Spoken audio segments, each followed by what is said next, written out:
mood board or completed research of other designers' work, you may want to print an image or design onto fabric.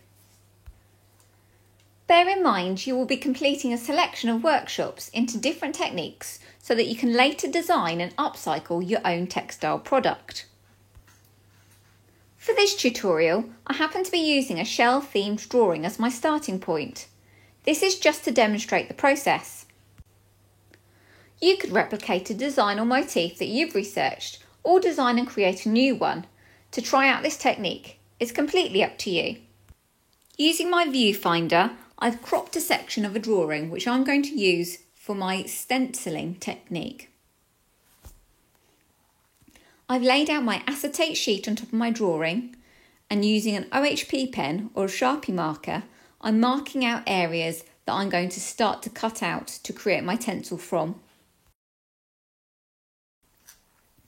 Remember, the section of plastic that I cut away will be what gets to be printed through onto the fabric or onto the paper.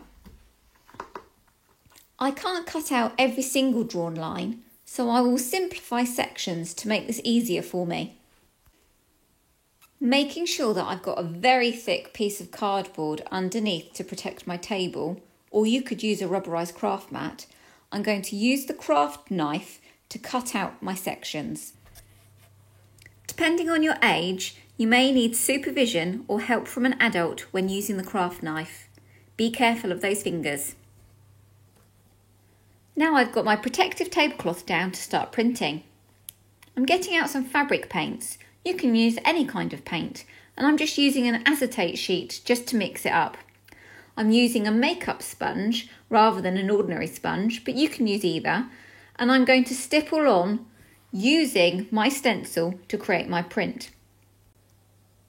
You could either use a stippling brush as well. Try experimenting on different kinds of paper, different kinds of fabric, it could be patterned fabric as well as plain, to create your prints from. Also, think about repeating your pattern. If you were to do it again, you could, once dried, flip the acetate sheet over to create a symmetrical print going the other way. There are endless possibilities. Be creative and experiment.